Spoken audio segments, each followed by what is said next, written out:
사랑하심은 거룩하신 말일세 우리들은 약한 AI가 나중에 급속한 발전을 하게 될 거라고 예측하고 있거든요. AI들이 스스로 연구하고 발전하기 시작한다면 그럴 가능성도 있죠. 이것은 우리가 상상할 수 없는 이상의 세계. 그러니까 예전에 왜 이세돌과 저기 누구였죠? 알파고. 근데 지금 알파고 그 이상이 되는 이제 알파고도 결코 이기지 못하는 그런 슈퍼 알파제로. 가 나왔다는 이야기를 듣게 되면서 스스로 학습하게 될 때 진짜 저는 무서운 결과가 초래할 수 있을 것 같거든요. 그렇죠. 예를 들면 이런 겁니다. 그 위험하다고 생각하는 것을 이제 슈퍼 인텔리전스라고 해서 초지능이라고 말을 하는데요. 네. 초지능을 예방하기 위해서 과학자들이 많은 그 대안들을 제시하는데 그 중에 하나가 초지능까지는 가지 않아도 우리가 집단지성처럼 특정 수준의 이상의 그 인공지능들을 그룹으로 모아서 전 세계 네트워크를 통해서 하나의 초지능을 그 견제 균형처럼 이렇게 견제할 수 있는 그 시스템을 만들어서 그 초지능의 위험을 예방하자 이런 그 주장도 나왔었는데 문제는 뭐였었냐면은 그래서 과학자들이 실험을 해서 인공지능들끼리 통신을 하도록 그 도와주고 어떤 목적을 달성하도록 그 수행 명령을 내렸는데 문제가 뭐였었냐면은 자기네들끼리 통신을 하다가 인간이 알려준 그 컴퓨터 언어로는 부족했는지 자기네들끼리 새로운 언어를 만들어냈습니다. 그래서 새로운 언어를 만들어내서 그 서로 통신을 하는 바람에 어떤 내용이 오가는지 인간이 이해를 할 수가 없게 되었어요. 그래서 그 연구를 중단했던 그런 적도 있습니다. 그래서 저희들이 한 게 있잖아요. 이게 예전에 보게 되면 이제 만화나 아니면 영화 이런 데서 상상력을 많이 얘기하잖아요. 네. 터미네이터도 이제 그런 상상력 중에 하나였었고요. 네네. 두 분 혹시 터미네이터 1이 언제 나온지 아시나요?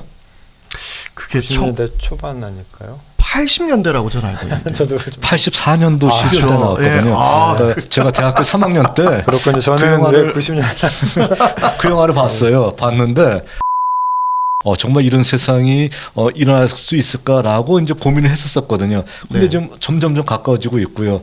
또 더 멀리는 언제냐면은 제가 중학교 때인데 이제 두 분은 이제 아마 못 보셨을 거예요. 만화 중에 일본 만화인데 우리 그 6시에 했던 만화 중에 그 캐샨이라는 게 있어요. 캐산 알죠. 캐산 아세요? 알죠. 네, 그럼 나중에 그 아주 어릴 때 보셨는데. 그렇죠. 네. 캐샨이라는 것도 다 아시겠지만 기계를 만들었는데 기계가 인간에게 나는 복종하지 않겠다 얘기한 다음에 인간을 공격하고 과학자를 죽이고 그러잖아요. 저는 내용은 기억은 안 나요. 그냥 쫄쫄이 흰색 옷 입고 뛰어다닌 것만. 근데 요즘 유튜브에 보니까 이게 나오더라고요. 그래서 유튜브가 정말 대단하구나 하는데 지금 말씀하셨던 이러한 어떤 그 문제들 아니면 이런 저희들의 어떤 이런 그 결과적으로 이제 종말이 된다라고 하게 되면은 예전 같으면은 초자연적인 현상으로 말미암아서 뭐 노스트라다무스는 그거잖아요. 네네. 그렇게 종말이 될 것이다. 뭐 예수님이 재림하실 때가 종말이다. 이렇게 생각을 하고 있었는데 요즘은 아무래도 종말이라는 것이 이 AI로 말미암아서 종말이 되지 않을까. 이 AI가 발전하다 보게 되면은 이것이 너무도 발전해서 한마디로 인간의 교만이 하늘을 찌르는 어떤 그 바벨탑의 사건 같이 그렇게 되지 않을까라는 어떤 고민들이 많이 있는 것 같아요. 그래서 우리 송 교수님 같이 AI 전문가들의 어떤 그런 활약이 더욱더 필요할 것 같아요. 자, 이 상황에서 이야기가 나온 김에 제가 이런 질문을 좀 드리고 싶은데요. 구약에서는 분명히 바벨탑 사건이 이것과 가장 연관이 되는 이야기일 수 있을 것 같아요. 그런데 정말 과학의 발전과 이 바벨탑을 연관시킬 수 있을지. 왜냐하면 과학이 발전하는 것은 분명히 좋은 현상이고 이것은 우리의 삶을 더 윤택하게 만드는 저는 일반적인 하나님의 은총 중에 또 하나라고 저는 생각을 하거든요. 그런데 이것을 우리가 바벨탑처럼 생각할 수 있는 건지, 그래서 더 이상 과학을 발전시키는 것이 안 되는 것인지 좀 이런 질문 한번 던져보고 싶어요. 자, 바벨탑 사건의 가장 커다란 문제는 탑을 높이 쌓았다라는 것이 문제가 아니라 바로 인간의 교만이 가장 커다란 문제가 됐었던 거죠. 네. 그러니까 하나님과 대항하려고 하는 인간의 모습, 이것이 잘못되었었고 하나님께서 그러한 인간들을 바로 언어를 혼란케 하심을 통해서 또 세상으로 흩어버림을 통해서 심판하셨던 어떤 경우를 보여주고 있잖아요. 그러니까 과학이 발전하면서 이 과학이 하나님께서 주시는 선물이라고 생각하고 겸손히 무릎 꿇고 그 과학의 발전에 감사하는 모습으로서 간다라고 하게 되면 문제가 없을 텐데, 이 과학을 통해서 자기가 신적인 영역에 도전한다, 또 하나님도 별거 아니네 하면서 그 하나님 앞에 아주 정말로 이런 교만한 모습을 통해서 과학을 발전시키고 발전을 바라본다라고 하게 되면은 이건 어떻게 될까요? 하나님의 심판이 바벨탑까지 곧 있지 않겠는가라는 것이죠. 네. 그러니까 과학의 발전이 기본적으로 어떤 인간의 교만함을 가지고 시작하지 않고 하나님의 은혜와 그 겸손함으로 우리가 이 과학을 바라보게 그렇죠. 된다면 네네. 하나님을 대체할 도구가 아닌 하나님과 더불어 이 땅을 살아가는데 더 유용하게 쓰일 수 있는 또 하나님께 주신 선물이라고 할 수 있는 거죠. 예. 그렇군요.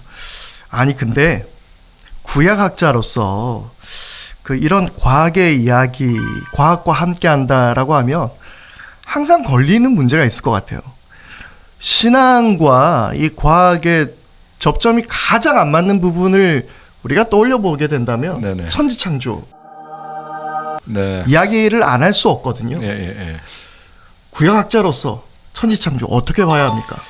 자, 뭐 세상을 창조했다라고 하는 것, 바로 하나님과 사람의 가장 커다란 차이가 바로 거기서부터 시작되는 거잖아요. 네. 우리는 사람이고 또 우리가 섬기는 하나님은 신이시니까 바로 신과 인간의 다른 영역이죠, 분명히. 그러니까 네. 천지 창조는 신의 영역으로 우리가 보고 거기에는 범접하지 않는 것이 가장 중요한 것이지, 이것을 범접하려고 하게 되면 이것 또한 역시 휴브리스, 인간의 교만이라고 얘기할 수 있겠죠.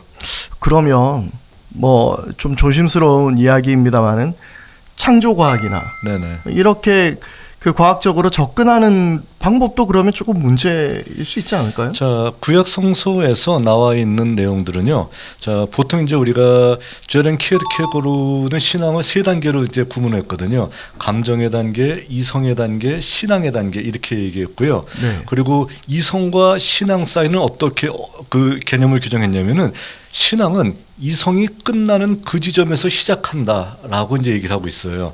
그러니까 천지 창조, 창세기에서 얘기하는 천지 창조는 신앙의 단계에서 우리들에게 강조하고 있는 메시지거든요.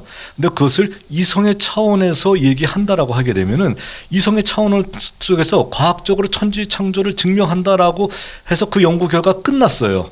그럼 그 최고의 극치로서 끝난 그 연구 결과로부터 시작하는 것이 바로 창조에 대한 신앙이라는 거죠. 네. 그러니까 한마디로 얘기해서 좀 미안한 얘기지만 헛팀을 팔고 있을 수도 있다라는 거죠. 그렇게 하는 것이요. 그러니까 이것은 신앙의 영역이지 네네. 과학의 영역으로 이야기하는 것은 좀 무리가 있다. 그렇죠. 그러니까 하여간 이성이 끝나는 지점에서 신앙을 시작합니다. 네. 그러니까 아무리 자기가 최고의 목표에 도달한다 할지라도 신앙은 거기서부터 시작한다는 거죠. 그렇군요.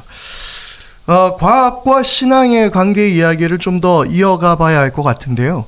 그렇다면 AI가 어떤 이 기독교에 미치는 영향을 생각하게 될 때 이것이 어떻게든 간에 발전을 계속 이어가긴 할 것 같아요. 그러면 기독교 안에서 이것을 신학적으로 어떻게 대응을 해야 하는가가 이제 저는 문제일 것 같거든요. 때로는 인간보다 더 인간다운 그런 모습을 보게 될 때, 야, 이건 하나님도 불완전하게 만드는 인간을 이 과학이라는 것이 더 완벽한 인간을 만들어낼 수 있겠구나 라는 생각도 할 수 있겠단 말이죠.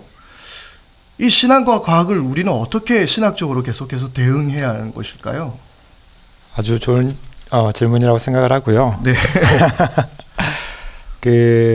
일단 과학은 가치 중립적이죠. 네. 가치 중립적이기 때문에 그 과학을 연구하는 사람이 어떤 사람이냐, 어떤 생각을 갖고 있느냐, 그리고 오 교수님 말씀하셨듯이 그 스스로 되게 교만한 생각을 가지고서 다 할 수 있다고 생각하느냐, 아니면 한계를 인정하면서 겸손하게 과학을 연구하느냐, 거기에 따라서 상당히 그 결과가 다를 거라고 생각합니다. 그리고 과학을 이야기할 때 중요한 건 뭐냐면은 과학자가 할 수 있는 거하고 할 수 없는 게 있어요. 예를 들면 이런 겁니다. 과학자가 만들어내는 많은 것들은 그 과학 분야에 그치지 않고 전 지구적으로 영향을 미칩니다. 네. 그렇죠? 예를 들어서 원자력, 폭탄, 원자력이라고 그렇죠. 하는 그런 네. 것, 전기, 다양한 휴대폰 이런 것들은 단순하게 과학자들이 개발하는 많은 것들 또한 발견하는 많은 법칙들은 거기에 끝나지 않고 전 지구적으로 모든 사람들에게 심지어는 자연 생태계에 전 지구 환경에 큰 영향을 미칩니다. 그 정도로 파급력이 크죠. 네. 다만 그것을 만들어낸 사람은 어떤 그 결과가 있을지를 몰라요. 그러면서 흥미 때문에 혹은 계속해서 진행되어 왔기 때문에 혹은 자기 연구하는 것이 중요하다고 생각하기 때문에 계속해서 발전을 시켜나가죠. 그런데 그 결과는 자기 연구한 사람에게만 오는 것이 아니라 전 지구적으로 일반적인 사람들, 사회, 심지어 생태계 전체, 지구, 더 나아가서 우주에까지 영향을 미칠 수가 있기 때문에 네. 거기에 관계되는 많은 분야의 사람, 과학자들이 아니더라도 그 과학자들이 어떤 연구를 하고 있고 네. 그런 연구가 어떠한 파장을 갖고 오게 될지 함께 고민하면서 피드백을 준다고 하죠. 어떤 그 의견을 제시하고 방향을 함께 맞춰가려고 하는 것이 너무너무 중요하다고 생각합니다. 그러고 보니까 이런 생각이 드는 것 같아요. 특별히 아인슈타인의 E는 mc제곱. 그것이 굉장히 과학계에 미친 영향은 컸지만 결국 핵폭탄이라는 걸 그렇죠. 개발해냈고 거기에 대해서 우리가 윤리적으로나 신학적으로 제대로 해석하지 않는다면 정말 지구를 종말시킬 수도 있는 그렇죠. 도구가 되는 걸로 생각하게 될 때 과학이 가치 중립적이고 거기에 대해서 또 다른 해석과 그런 연구 작업이 필요하다라는 것. 그렇습니다. 네. 아까 또 말씀하신 데 계속 이어져 가는 건데요. 그러면은 그 기독교 종교는 어떻게 과학과 대화를 할 수 있을까라고 말을 할 때 두 가지 방법이 있을 것 같습니다. 하나는 올바른 크리스찬 바른 가치관을 가진 크리스찬들을 교회에서 계속해서 양육해내는 것이 의외로 그런 과학 공동체에 영향을 미칠 수가 있습니다. 왜냐하면은 과학 공동체에서 과학자들이 만드는 연구하는 그런 분야들은 특히 인공지능도 마찬가지인데요. 수많은 분야의 사람들이 필요합니다. 예를 들어서 인공지능을 연구한다고 해서 엔지니어들만 필요한 것이 아니고요. 심리학자에서부터 시작을 해서 디자인하는 사람들, 많은 사람들이 필요하게 되는데요. 네. 그때 함께 모여서 이야기를 하고 연구하게 될 때 결국에 과학이라고 하는 것도 어떤 로봇가 벌써부터 나와서 연구하는 것이 아니라 다 사람이 연구하는 거잖아요. 네네네. 그 안에서 크리스찬이 과학을 연구하는 것과 non-크리스찬이 기독교인이 아닌 비기독교인이 연구하는 것과 다른 결과가 있을 거라고 저는 또 생각을 해요. 왜냐면은 그것은 가치 중립적인 것을 가치를 가진 사람이 연구하는 거기 때문에 네. 사실 우리가 기독교 혹은 종교가 미칠 수 있는 것은 과학 그 자체라기보다 과학을 연구한 과학자들 또한 관계된 공동체 구성원들에게 신앙인으로서 영향을 미쳐서 겸손하게 연구를 추진할 수 있도록 미칠 수 있다고 생각합니다. 그래서 첫 번째로 교회가 정말 교회답게 건강한 크리스찬을 길러내는 것이 우리가 쉽게 과학과 연결하면서 간과하기 쉬운 그런 실질적인 영향력이라고 생각하고요. 자, 그럼 제가 한번 질문 한번 할 것 같은데요. 네. 질문이 하나 있는데 우리 송 교수님한테 우리가 지난번에 이제 팬데믹을 하면서 이제 계속해서 다뤘던 것이 무엇이냐면은 교회가 교회로서의 역할을 담당하지 못했었다. 우리 한국 교회가 좀 이상해졌다. 이제 이런 얘기 많이 하고 했었잖아요. 그렇다면 오늘 같이 자기 중심적이고 또 그리고 다른 어떤 사회보다는 어떤 개인 구원을 더 중시하고 있는 그러니까 자기밖에 모르는 이런 사람들이 자꾸 배출되는 이 현실 속에서 과학이 발전되게 되면은 그 결과는 어떻게 될까요? 참담하다고 생각이 되는데요. 초지능의 위험에 대해서 말하는 건 뭐냐면은 만약 그 가능성이 0.0001%라도 만약에 초지능이 개발되었을 때 거기에 대해서 인간이 미리 준비하지 않으면 인간의 운명이 초지능의 손에 의해서 완전히 좌우될 거기 때문에 군인들한테 대세로 떠오르고 있는 걸그룹 있잖아요. 브레이브 보이스. 네. 네, 알고리즘 신의 어떤 감격을 받았다. 뭐 이렇게 얘기하는 거예요. 네, 저희들도 간절히 알고리즘. 저희는 뭐그 알고리즘과 친해지기를 바라고 있고요.